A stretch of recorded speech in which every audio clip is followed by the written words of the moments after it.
atrapalhar, que eu vou apresentar cada um.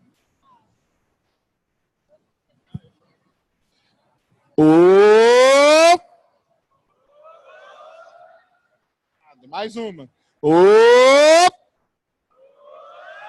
Aí. Muito boa noite a todos. Bem-vindos ao, vou dizer palestra, né? Atividade aqui dos vasculhadores do universo. Meu nome é Sérgio Sacani. Eu vou só apresentar a turma aqui e depois nós vamos bater um papo, tá? A ideia aqui é mostrar o Naelton. Para quem não conhece, Naelton é astrônomo do Planetário do Rio de Janeiro. O Leonardo, estudante de astronomia antiga. Felipe Raime, do canal Café e Ciência, e estudante de astronomia lá no Observatório do Valongo, da UFRJ, no Rio. E a Dani Madri, para quem não conhece, participa do SciCast, estudante de astronomia. O Naelton também é SciCaster. Eu também, nas horas vagas, sou SciCaster e entro aí bagunço com a turma. Bem, a ideia é... O Naelton vai começar dando uma passada geral, porque vocês devem ouvir muita coisa com relação ao que vai acontecer daqui para frente na área de astronáutica, astronomia, coisa assim. Tem aí o Falcon Heavy, tem a China, tem a Índia. Será que o homem vai para Marte ou não? E aí vai falando bastante coisa. E depois nós vamos entrar para falar especificamente do James Webb, que é o próximo grande telescópio da NASA. E aí nós vamos passar. O Naelton vai falar da parte mecânica, de como que vai ser o desdobramento dele, como que ele vai chegar na órbita. Depois o Léo vai falar da parte de astronomia estelar. Isso. O Felipe de galáxia e a Dani de astrobiologia, que são basicamente os grandes projetos que o James Webb vai trabalhar. Beleza? E aí, no final, a gente abre para perguntas de vocês aí. Então, obrigado a todos e...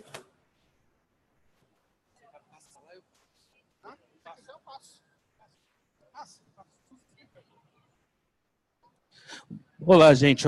A gente vai rapidamente aqui dar uma panorâmica. Quando a gente fala sobre os avanços da exploração espacial nos próximos anos,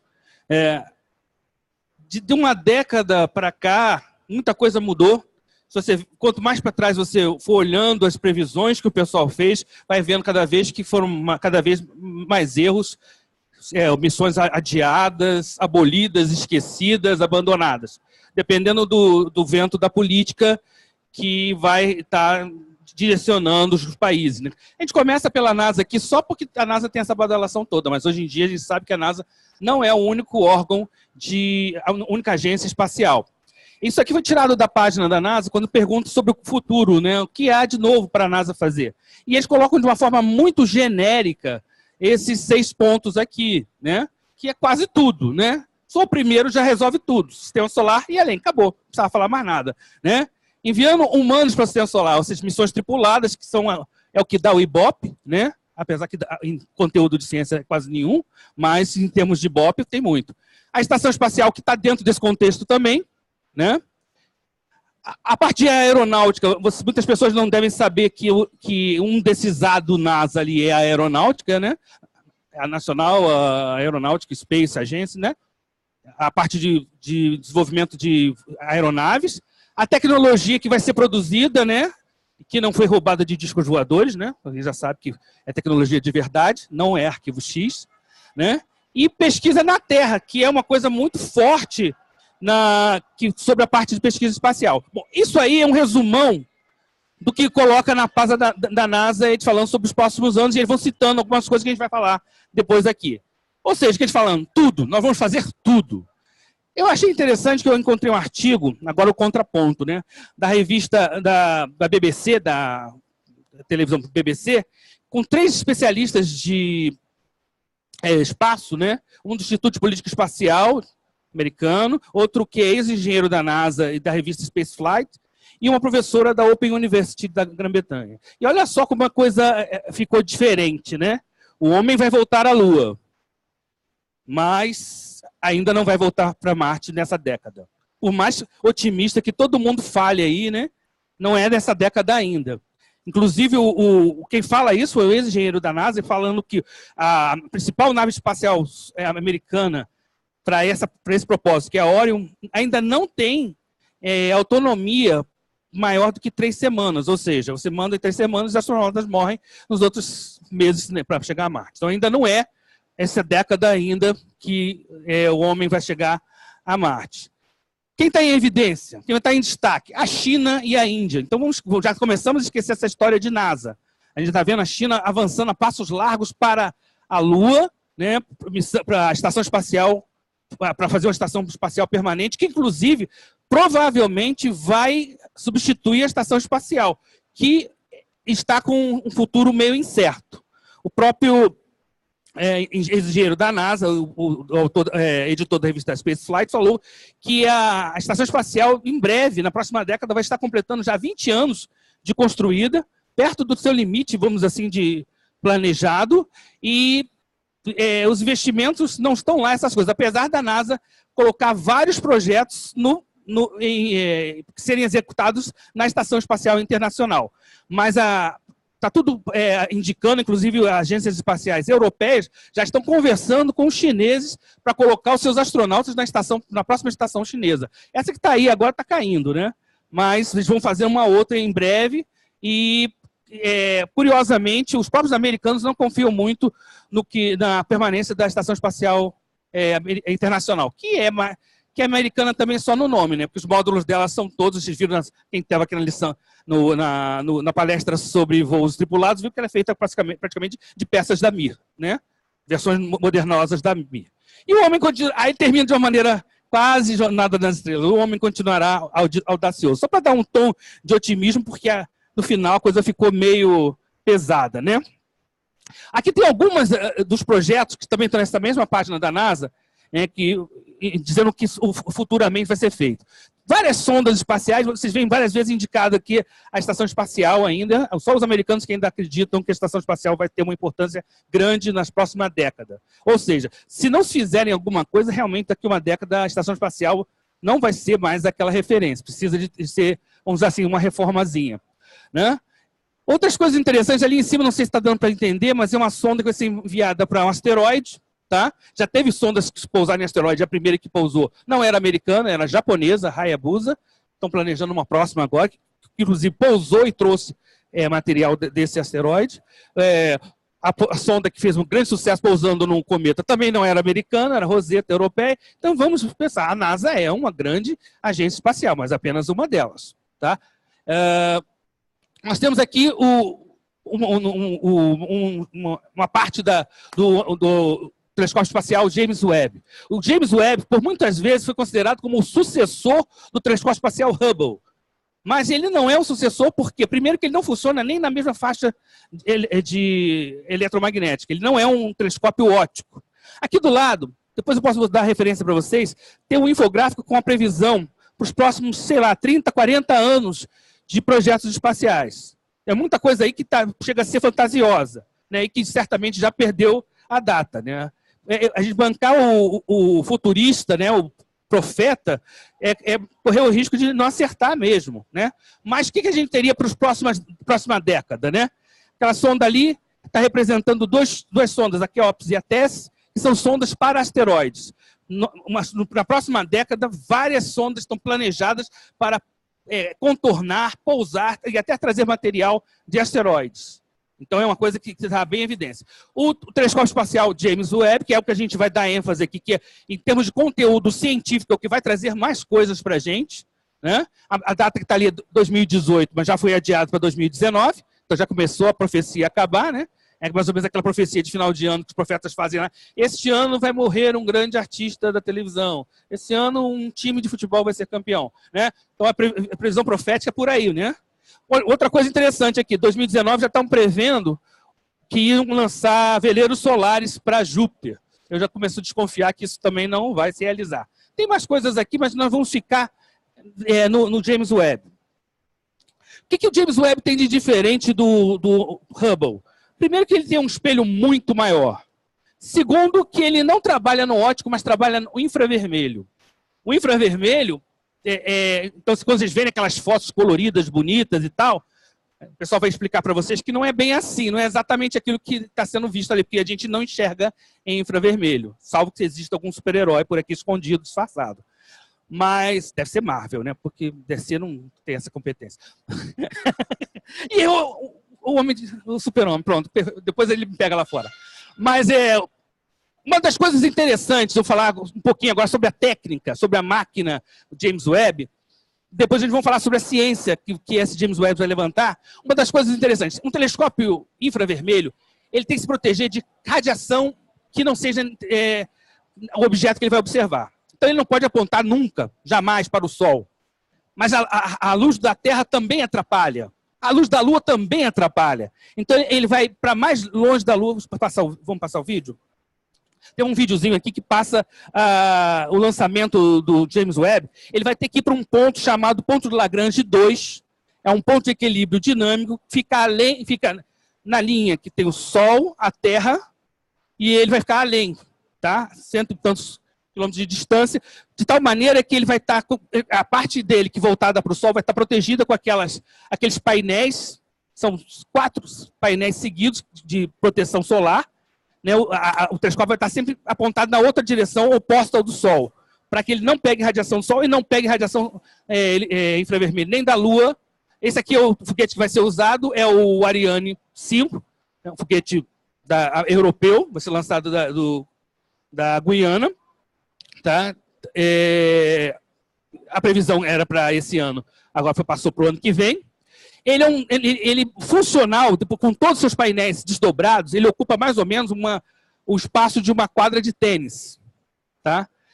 Só que esses painéis todos vão todos dobrados na hora do lançamento. Ele vai todo embrulhadinho e ele vai começar a se desembrulhar no espaço, à medida em que ele vai se movendo para seu ponto de observação, que é o ponto Lagrange 2, que fica além da Terra, uma linha sempre unindo Sol, Terra e esse satélite. Na verdade, ele não vai ficar exatamente nesse ponto Lagrange 2, porque esse é um ponto de equilíbrio dinâmico instável. Ele vai ficar girando em torno desse ponto. Tá?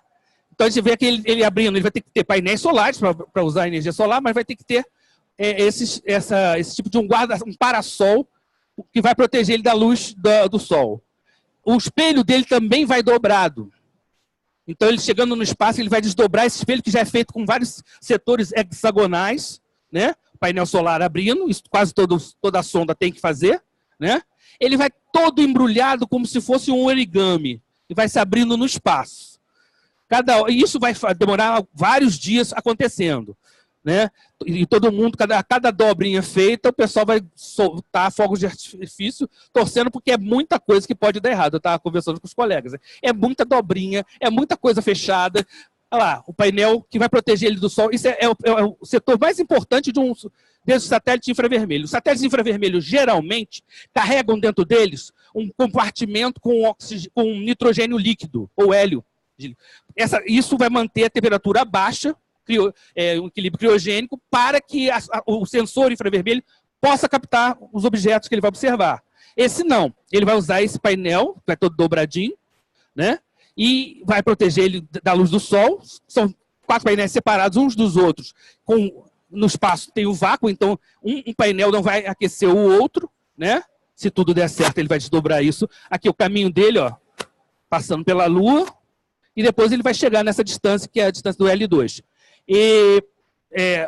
Então, quando eu estava falando dos satélites infravermelhos, geralmente carregam esse material, né, para manter ele refrigerado.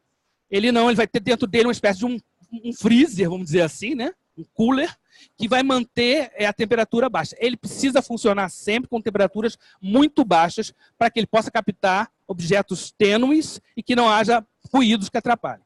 Então, a gente vai ver, os colegas vão falar agora o que a gente pode fazer com um aparelho desse, caríssimo e complicado, né? Ele vai demorar meses, né, dias, até ficar totalmente operacional. Ele vai se desmontando, vai se abrindo no espaço, inclusive porque ele vai ter um equilíbrio térmico, ele vai com uma temperatura, ele tem que baixar a temperatura até chegar na temperatura ideal de funcionamento, e aí vai desdobrar, tudo isso vai estar já em estado de funcionamento, vai chegar lá naquela posição, que é a posição do L2. Como é uma posição instável, ele não vai ficar exatamente nela, mas girando em torno daquele ponto, numa órbita que a gente chama de órbita halo. Olha lá, então ele vai ficar numa posição, esses são os pontos de Lagrange, esses pontos verdes são os pontos de Lagrange, são pontos de equilíbrio dinâmico. O ponto que ele vai ficar é o oposto ao Sol. Ele vai ficar girando ao redor desse ponto. Tá? Bom, vou passar para os colegas agora para começarem a falar um pouco sobre a ciência que esse telescópio infravermelho vai trazer. Só antes de passar, é importante a gente frisar que quase todos os grandes telescópios que estão sendo lançados para o espaço agora não são telescópios ópticos. Ou seja, eles não vão repetir o que o Hubble fez. Eles vão complementar o que o Hubble fez. Só para completar uma coisinha que o Naelto falou, a principal diferença do Hubble é essa, que ele não vai atuar no óptico, e esse ponto L2 ele fica a 1,5 milhão de quilômetros de distância. O Hubble fica a 300 quilômetros de altura, 400, variando. Ou seja, se der qualquer problema em qualquer dobrinha dessa aí, tá, vai ser um desespero, porque vai ser praticamente perdido.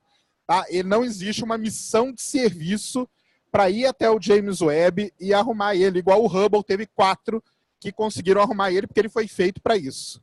Tá? Mas só para complementar, tem essas duas grandes diferenças. Uma é a faixa do espectro e a outra é o local onde ele vai ficar.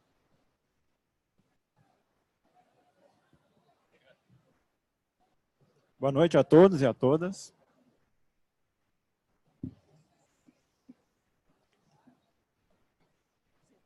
Tá ok.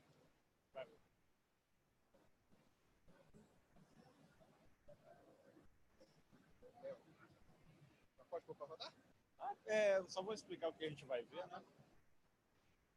Olá, tudo bem com vocês? Vou falar um pouquinho aqui de o que o James Webb vai servir para nós como na parte de ciência. O que ele vai, entre aspas, enxergar e vai trazer de novo e complementar o que o serviço do Hubble fez nesses 20 e poucos anos, ou quase 20 e poucos anos de projeto do Hubble. É um pouco complicado falar, porque a gente tem que imaginar os telescópios, principalmente da magnitude do Hubble, do James Webb, como se eles fossem máquinas do tempo. Eles estão olhando sempre para o passado, então nós estamos sempre estudando o passado. Quando a gente vê uma imagem do universo captada por esses telescópios, por esses observatórios, é sempre o passado. Então o James Webb ele vai tentar entender, vai nos ajudar a entender como que a primeira first light, que eles chamam a primeira luz, surgiu no universo 300 mil anos depois do Big Bang. Então imagina-se que depois do Big Bang houve uma sopa que se chama uma sopa opaca, onde a luz não se propagava, ela não se expandia, ela estava presa entre os elementos que lá haviam se formado com o Big Bang. E a partir desse momento, elas começaram a esfriar e formou a Era Escura, ou Dark Age. Nessa Dark Age houve um momento de ionização, ou recombinação, onde os elementos de hidrogênio começaram a se combinar em hélio e formaram as primeiras estrelas. As primeiras estrelas não tinha mais essa opacidade, então a luz começou a propagar devido à expansão do universo, propagar para diversas áreas do recém-criado universo que a gente vive. Aí surgiram as primeiras estrelas. Com essas primeiras estrelas foram surgindo os primeiros aglomerados de estrelas. Como a gente pode ver aqui nessa animação, essas são imagina-se que a primeira formação das estrelas começou a surgir a mais ou menos de 300 mil a 500 mil anos depois do Big Bang. Depois dessa era chamada de reionização, foi possível a primeira observação do universo. Esse é o principal que o James Webb vai buscar, para entender da onde veio os primeiros raios de luz que foram captados no universo. Logo depois dessa formação, começaram a surgir as galáxias. Ultimamente ela é chamada como a era do mini-quasars, que são galáxias em formação em pequenos, e as estrelas tinham entre 30 a 300 milhões de massas do Sol que nós temos hoje, de todas as estrelas do universo. A formação das galáxias ela não era como nós temos hoje, era primordial. E quem vai falar um pouquinho melhor sobre a formação das galáxias é o Felipe.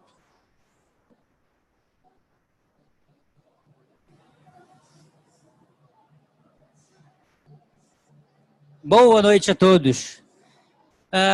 Vamos lá, eu vou tentar provar para vocês que galáxias são as coisas mais interessantes do universo. Porque não tem como alguém odiar galáxia.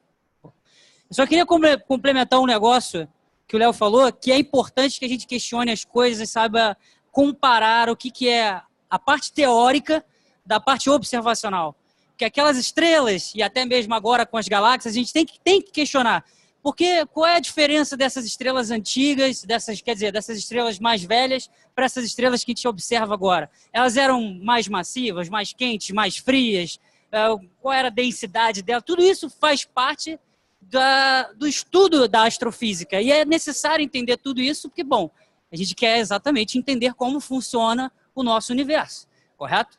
E galáxias, pode dar play. Um dos questionamentos em galáxias é exatamente o seguinte: como era a primeira estrutura, as primeiras estruturas das galáxias, como as galáxias de fato começaram a surgir? Porque aqui, essa parte do vídeo está mostrando as galáxias em transição, as galáxias transigentes, as galáxias em colisão, elas podem fundir-se, elas podem causar uma espécie de canibalismo, ela pode expulsar a poeira e o gás da outra para longe e aniquilar-se. E tudo isso é importante para entender, principalmente, também a nossa própria Via Láctea. Porque, bom, a gente quer encontrar outras galáxias parecidas com a nossa. Um bom motivo bom, a gente tem vida aqui, né? Vocês sabem que tem vida aqui, né? A gente? Pelo menos a gente diz que nós somos inteligentes. Interessante essa reflexão. E uma das coisas interessantes também, pode dar play. Mais um pouco para frente aqui, ó. Dá um pause aqui, ó. Isso aqui é uma simulação da colisão entre duas galáxias, Andrômeda e a Via Láctea. Só que isso aqui é uma simulação de como possivelmente vai acontecer com a física ali dos braços espirais, de para onde a poeira vai, em qual direção, de o que vai acontecer com as estrelas. E aí vai ter um fato interessante: o espaço é tão grande, o universo é tão grande, que mesmo assim, numa colisão de galáxias, muito raramente vai ter um choque de uma estrela com a outra. Porque o espaço é tão grande que as estrelas vão sofrer apenas um empurrão gravitacional uma nas outras, nessas interações. Pode dar play. O James Webb é interessante exatamente para poder estudar essas galáxias antigas. Você passou aquela parte do Ultra Deep Field, do Hubble? Volta lá rapidinho. Queria só mostrar uma parte importante aqui, ó. Não, é mais lá na frente, mais lá na frente. Aí, ó. Esse aqui é o Ultra Deep Field do Hubble. Lá naqueles círculos azuis são as galáxias mais distantes que a gente fotografou com o Hubble, ok? Tirou uma foto com o Hubble. Bem pequenininha, tá até com uma resolução ruim aqui para olhar como tá a forma dela. É exatamente aquelas galáxias ali que a gente quer olhar para mais longe com o James Webb. E o fato de ele ser infravermelho é que é o interessante disso. Porque a luz vinda de uma coisa muito mais longe, como essas galáxias ali, ela quando chega até a gente, ela vai sofrendo uma alteração na sua frequência e vai virando infravermelho. Conseguiram entender isso? Qualquer coisa podem me perguntar depois, me procurar, que eu tiro essas dúvidas. E, pode dar play. Isso é o mais interessante, porque, de fato, a gente tira imagens de galáxias, procura saber taxa de formação estelar, quantos braços espirais tem galáxias que têm barras no meio, tem galáxias que não têm barras, assim, tem muitas morfologias diferentes que torna tudo muito interessante. Essa animação que vocês estão vendo aqui é uma das possivelmente pequenas galáxias anãs, essas mais antigas, formando uma maior. Mas isso daqui é uma ideia que a gente tem, a gente faz os cálculos teóricos, faz simulações computacionais e tudo mais, mas a gente tem que sempre se lembrar, ciência tem que sempre unir teoria e prática, dados e teoria. Você não tem, pode falar que a fórmula matemática é a mais bonita possível, não importa. Tem que ter uma união de dados com cálculos. Se você só tiver um, você não tem uma coisa completa dentro do campo da ciência.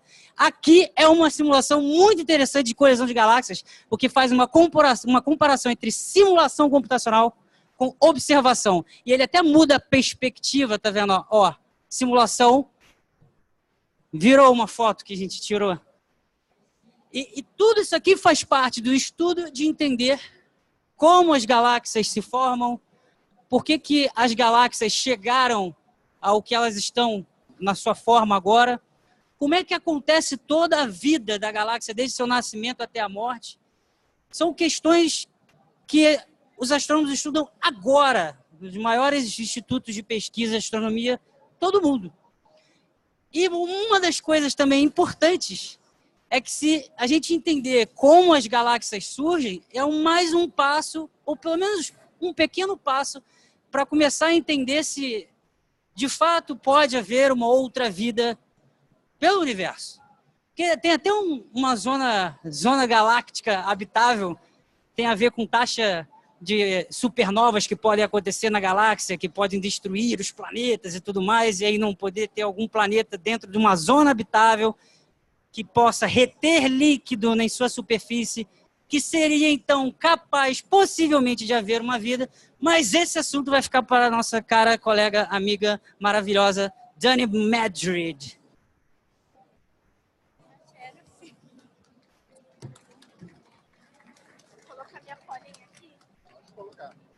Gente, boa noite a todos e todas.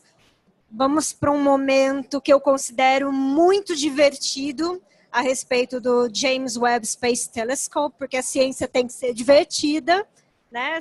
Sou do SciCast, vou falar aí o meu jargão. Seguinte,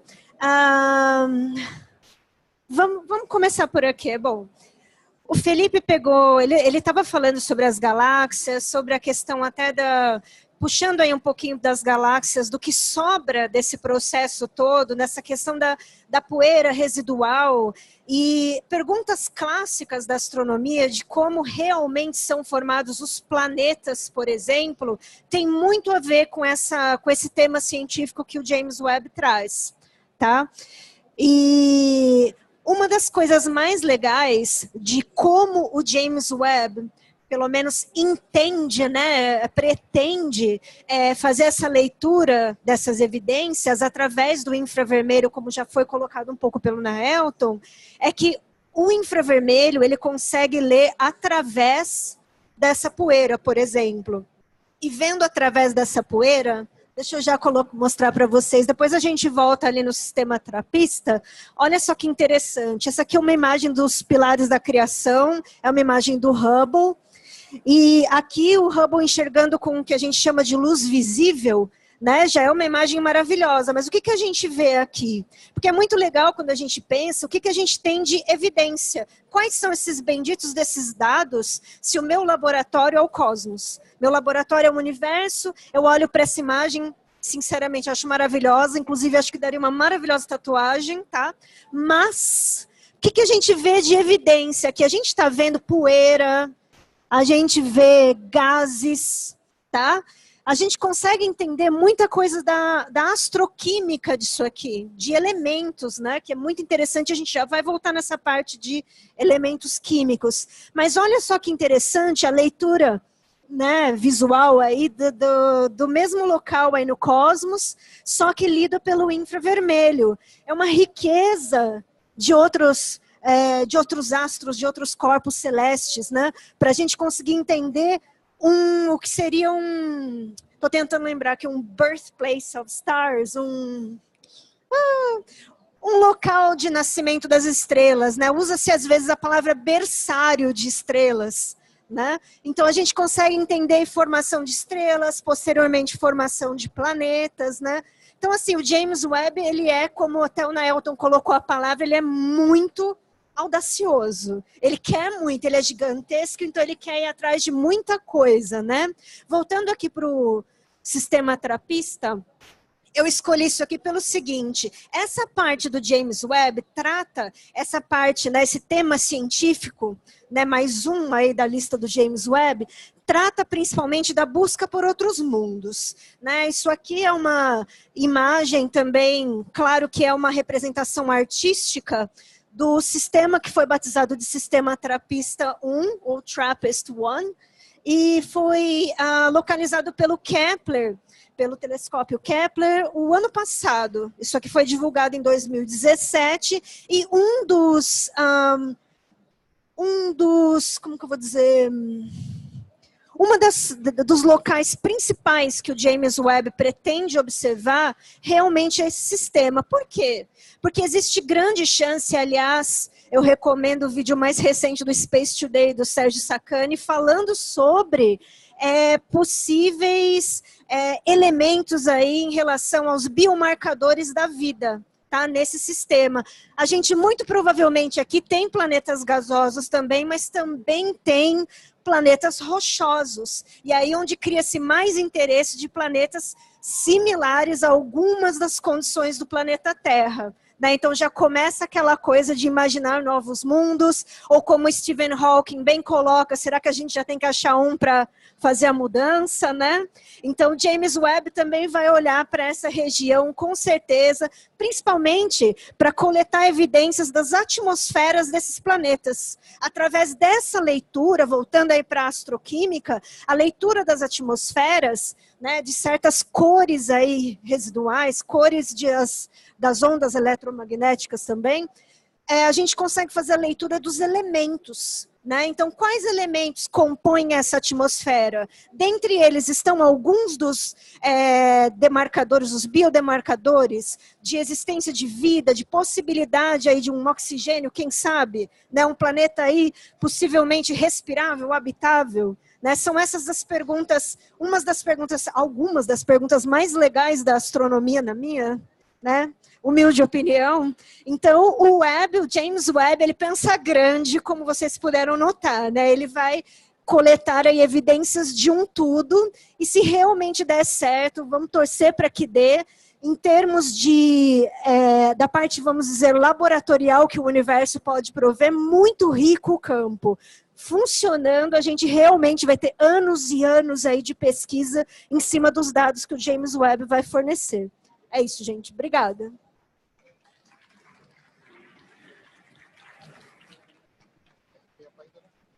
Só falando, né, que a gente fala que é complemento do Hubble justamente por conta disso.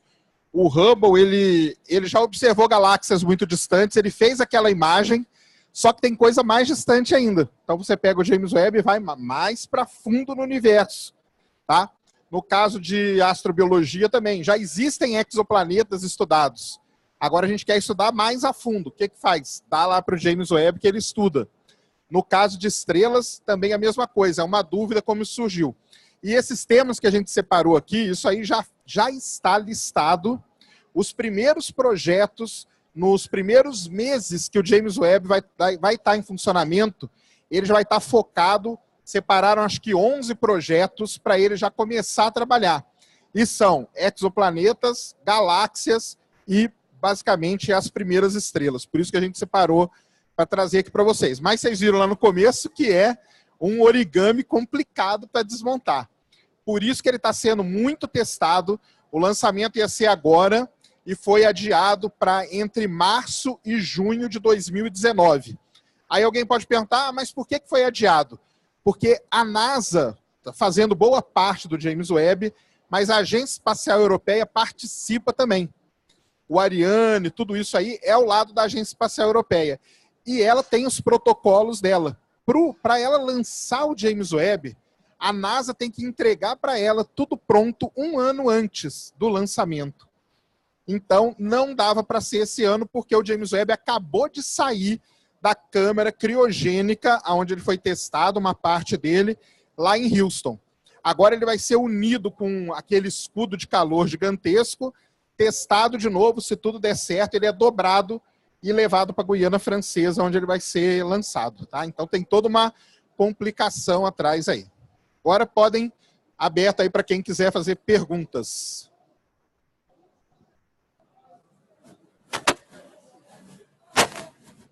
Pega esse aqui. Ela leva para ele.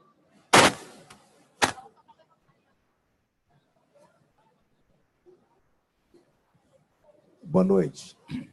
O James Webb, como a gente já conversou mais cedo, ele vai sendo aberto durante o trajeto dele até o ponto de deployment dele, né, de lançamento dele. Não seria viável a montagem dele ou a desmontagem dele acontecer mais próximo da órbita da Terra, em caso de ter possibilidade de correção?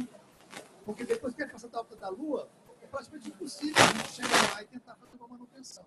Ele vai ser 4 vezes a distância da Lua. Então não seria viável ele fazer todo o desmonte dele antes da órbita da Lua e depois continuar já montado?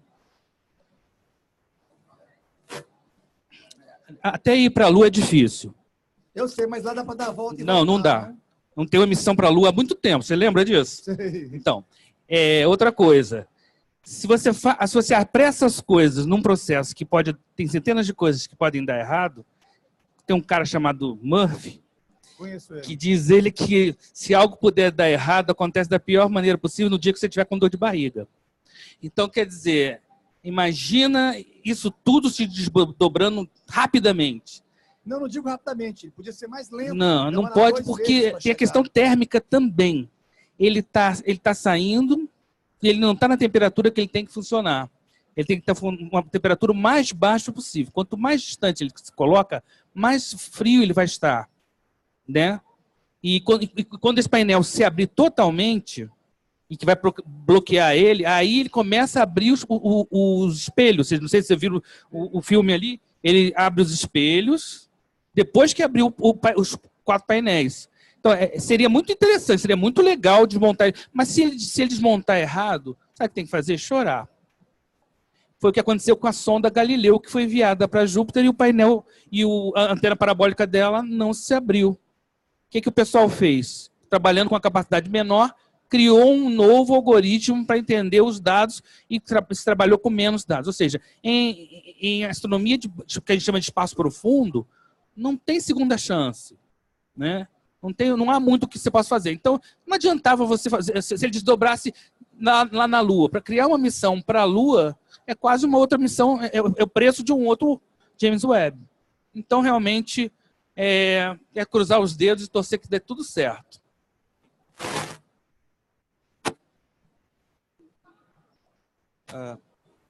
Só uma dúvida. O James Webb vai ter que ficar sempre naquela posição que parece estar na sombra da Terra, sempre? Ele não está na sombra porque ele está muito mais longe, o cone de sombra termina antes. Então, Mas a posição lá, ele vai estar numa posição tal que a Terra vai estar na direção do Sol, né? Então ele não vai ver, a Terra não vai cobrir totalmente o Sol, mas vai estar numa posição, bem que ele tem que estar numa posição de certa estabilidade, né? E essa posição é uma posição de estabilidade dinâmica. Você tem que fazer poucas manobras para manter ele ali, né? E mesmo assim, o ponto mesmo do L2, ele não pode ficar ali, porque ele tem que dar uma volta em torno desse ponto, porque é um ponto de estabilidade, de estabilidade não é total, né? É instável, né? É um ponto lagrangiano de equilíbrio dinâmico, mas instável. Então ele vai ficar fazendo uma órbita em torno que a gente chama de órbita halo, tá? Para funcionar, ele tem que estar a uma distância bem grande da Terra, e tem outra vantagem também, ele está numa linha, né, em relação ao Sol. Nunca vai acontecer do Sol estar do outro lado. Então, o painel, o controle da posição do satélite, que eles chamam de controle de atitude, né, vai tem que controlar só numa direção. É mais fácil. Agora, imagina se o Sol tivesse que estar em qualquer posição, esse parassol gigantesco, virando para cá, virando para lá, ia ser um outro origami, né? Só para falar para o pessoal, aquele escudo dele tem o tamanho de uma quadra de tênis, são 5 folhas de um elemento, mylar, né? Mylar com outras coisas. E só para vocês terem uma ideia, o fator de proteção solar, se a gente fosse fazer uma comparação, a gente usa 30, 50, 60. O daquele escudo, 90. O daquele escudo ali é 1 milhão. Porque não pode ter calor nenhum. Se tiver qualquer calor, aquela imagem infravermelha acabou, não vai servir para nada, tá? Porque você vai confundir, você não vai saber o que é imagem que você está olhando, o que é ruído do equipamento ou de alguma fonte de calor. Só para complementar que os próprios instrumentos do James Webb podem interferir. O corpo emite infravermelho, né? Exatamente. Aqui. No caso, seria mais uma dúvida e curiosidade também. No caso da formação das galáxias, eu li em alguns artigos e na internet que, no caso, seria um buraco negro supermassivo que estaria juntando todas as estrelas no centro e os planetas. Só que daí, se for essa mesmo a verdade, então teria, no caso, ter um buraco no centro da galáxia, porque normalmente o buraco negro, ainda mais supermassivo como esse, iria sugar toda a luz que teria perto dele. Não? Tem muita coisa, né? Basicamente, toda grande galáxia, ela tem no seu centro um buraco negro supermassivo. A Via Láctea tem um. Tem 4 milhões de vezes a massa do Sol. Tem outros que têm centenas de milhões e até bilhões de vezes a massa do Sol. Tá? Existe uma relação entre o buraco negro e a formação da galáxia. Mas hoje os cientistas, né, os astrônomos, ainda não sabem exatamente qual é essa relação. Quem veio, aquela pergunta que a gente faz, quem veio primeiro, o ovo ou a galinha? Eles fazem essa pergunta. Quem veio primeiro, o buraco negro supermassivo ou a galáxia? O que nasceu primeiro? É uma das coisas que o James Webb vai ajudar a responder. Eu só queria complementar o seguinte, o buraco negro não é exatamente um buraco onde as coisas caem ali, tá? E também não é aquela coisa de sugar também. Mas é um ponto interessante, só para lembrar, a própria USP e a UFRJ tem pessoas que trabalham exatamente, especificamente nessa área, que inclusive o Sacani falou, na relação simbiótica ali entre o buraco negro supermassivo e a evolução da galáxia, entendeu? E o gás, as estrelas, o que acontece. E uma das coisas interessantes também é na hora de uma colisão com uma outra galáxia. Tanto que a gente tem aqueles runaway black holes, né, que é os buracos negros fugitivos, que às vezes dá um empurrão no buraco negro e joga ele sozinho, fica por aí vagando no universo. Então, assim, são questões interessantes realmente, mas só para complementar, o buraco negro não é um buraco, beleza? E nunca ia aparecer um buraco escuro, muito pelo contrário, dentro da galáxia. Porque o que acontece? O tamanho dessa região escura, que a gente chama de singularidade na área, horizonte de eventos, é muito pequeno comparado com as distâncias. E um buraco negro no interior de uma galáxia estaria sugando o quê? Estrelas. Então ele seria extremamente luminoso e não escuro, porque toda a matéria antes de cair no buraco negro é acelerada e emite uma radiação intensa. É dessa radiação, inclusive, que surge a ideia de que tem um buraco negro, porque o buraco negro não emite nada. Só a matéria que vai cair nele e que vai emitir. Claro que tem a radiação de Hawking, mas isso aí é outra coisa. É mais teórico, né? Mas o que acontece? Exatamente porque é claro o núcleo da galáxia que nos sugere que tem um buraco negro. É o contrário do raciocínio que você falou. Se tivesse um buraco negro, tinha que ter um buracão lá. Eu fotografava a galáxia. Não, é o contrário. E mesmo que tivesse, o tamanho do horizonte de eventos é muito menor do que o núcleo da galáxia. O quasar, que é um dos objetos mais brilhantes do universo, nada mais é do que um buraco negro, onde a matéria ao redor dele está super acelerada e superaquecida. Tá? É só uma reflexão para vocês terem uma ideia de como como cada área da astronomia liga a outra área. Porque quando ele falou dos quasares, aí acabou me lembrando do sistema de referência celestial, que usa os quasares como pontos fixos, está muito longe, que a gente acaba considerando como pontos fixos no céu, para montar todo o sistema de coordenadas, e aí a gente volta ao lançamento de foguetes, quais são as coordenadas, para onde vai o James Webb, e todas essas coisas. Então é legal fazer esse fechamento para concluir o ciclo, né? Mais alguém? A última só. A última dele aí. A visão da gravidade de Newton é que seria uma força. A gravidade seria uma força, certo? E a visão de Einstein é que é uma curvatura do espaço-tempo que a acúmulo de massa causa. Então, assim, por que uma gravidade ele acaba formando um disco em vez de uma esfera? Se é de todas as direções possíveis a gravidade. Por que acaba se tornando um disco em vez de uma esfera cheia de estrelas ou planetas? Uma galáxia. Que não é uma esfera de matéria rodando.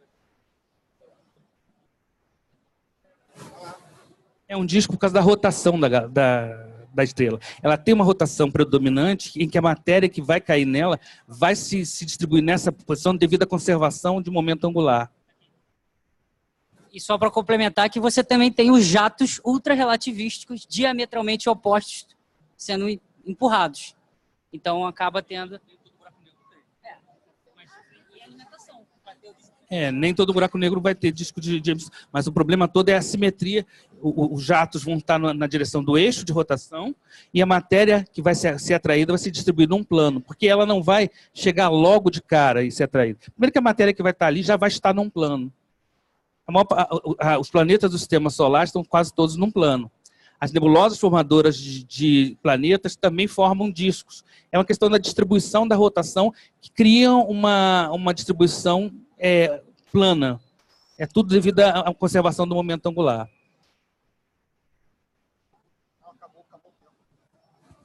Muito obrigado aí a todos, então. Valeu.